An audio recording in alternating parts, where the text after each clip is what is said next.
చిగురించబోతుంది. గొప్ప దినాలు నువ్వు చూడబోతున్నావు. నీ యేసుకు సమస్తము సాధ్యమే.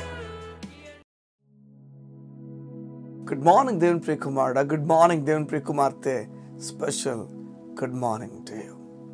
ఈ ఉదయమున దేవుని లేఖనాలు ప్రతిదినం మనం చదువుకోవడం అది భాగ్యం. ఇజ్రాయెల్కు దేవుని లేఖనాలు ఇవ్వబడ్డాయి. ఇజ్రాయెల్కు దేవుని లేఖనాలు దేవుడు ఇచ్చాడు. మోషే ద్వారా రాయించుకుని మొదటి గ్రంథాలన్నీ కూడా తోరా వెళ్ళాడు. కానీ ఇజ్రాయెల్ కేవలం దాన్ని బైహార్ట్ చేశారు, కానీ దాంట్లో ఉన్న విషయాలను చూడలేదు. దాంట్లో ఉన్న విషయాలను వారు గమనించలేకపోయారు. బైబిల్ తెలియజేస్తుంది, మీరు కేవలం చదివారు కానీ, మీరు కేవలం చూశారు కానీ, కళ్ళుండి కూడా మీరు చూడలేకపోతున్నారని, చెవులుండి మీరు వినలేకపోతున్నారని. ఇది ఎంత దౌర్భాగ్యపు పరిస్థితి చూడండి. మన ముందు జీవం కలిగిన దేవుని మాట ఉండి జీవం ఇచ్చేది మనం తీసుకోలేకపోతున్నామట.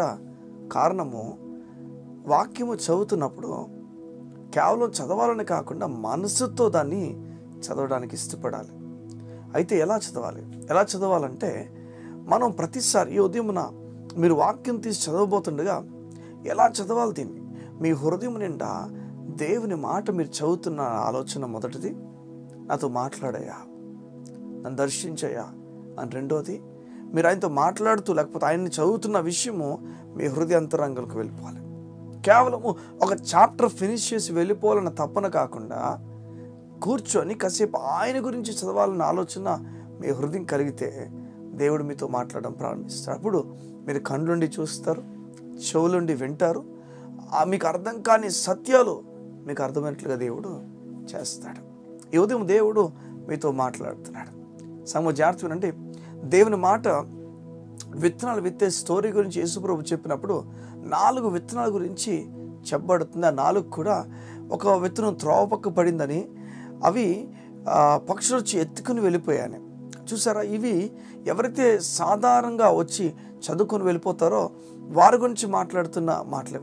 కేవలం వారు చదివేశారు, అయిపోయింది, అక్కడితో అయిపోయింది. వారు చదివిన విషయాలన్నీ కూడా అపవాది ఎత్తుకొని వెళ్ళిపోతాడు. అలా కాకుండా ఎవరైతే చదివి ఆ విషయాలు పట్టుకొని హృదయంలో పెట్టుకుంటారో వారి గురించి 4 విత్తనం రాయబడుతుంది.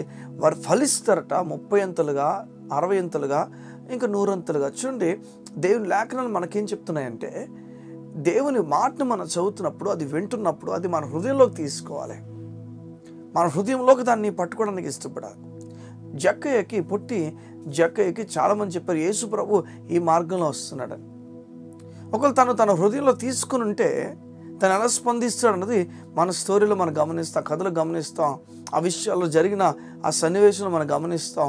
తనది నమ్మి వెళ్ళి ఆయన తన ఉద్యోగాన్ని ఆపేసి, కాసేపు తన పనిని ఆపేసి యేసు ప్రభు గురించి వెళ్ళి మేడు చెట్టు ఎక్కి ఎంత ఇంపార్టెన్స్ ఇచ్చాడు చూడండి. అంటే తన దృష్టి, తన ఆలోచన అంతటిని కూడా పూర్తిగా యేసు మీద ఉంచాడు. తన పని వైపుగా తన దృష్టి లేదు. ఎవరైతే దేవుని మాటను ఖచ్చితంగా పట్టుకుంటారో వారి దృష్టి అంతా కూడా దేవుని వైపుగా వెళ్ళిపోతుంది. తద్వారా ఏమవుతుంది? తద్వారా వారు ఫలించటం ప్రారంభిస్తారు. దేవుడు నీ జీవితంలో నువ్వు ఫలించాలని కోరుతున్నాడు. గొప్ప కార్యాలు నీకు జరగాలని కోరుతున్నాడు. యోసేపు పరిస్థితులు బాగాలేదు.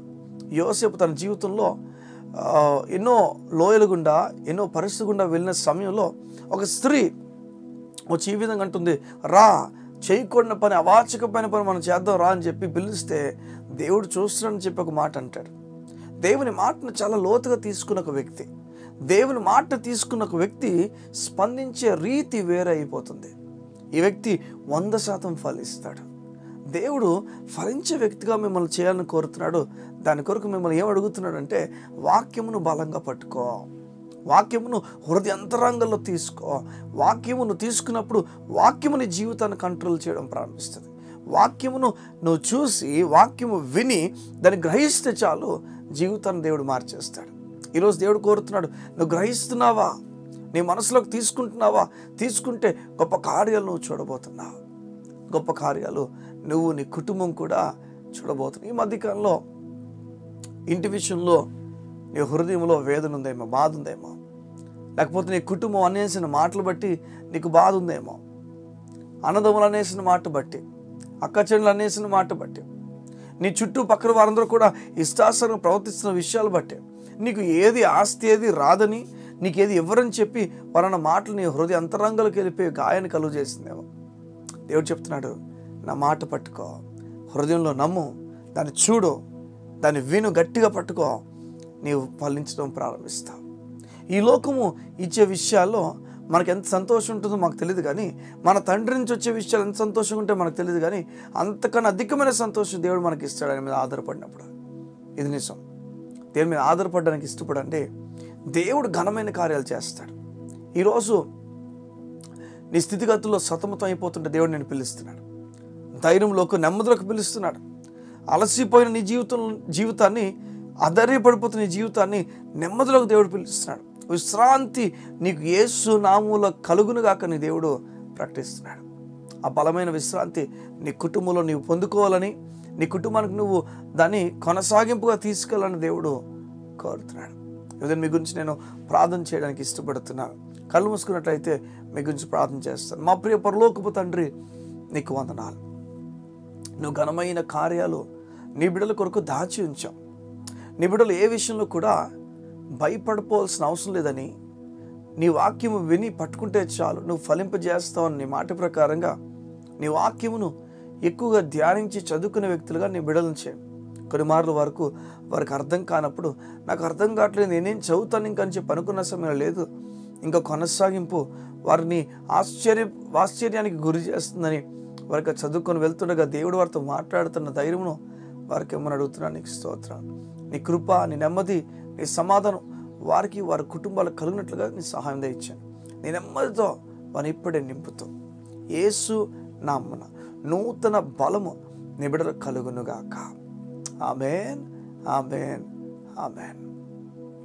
నూతన బలమును దేవుడు మీకు ప్రసాదించడానికి ఇష్టపడుతున్నాడు.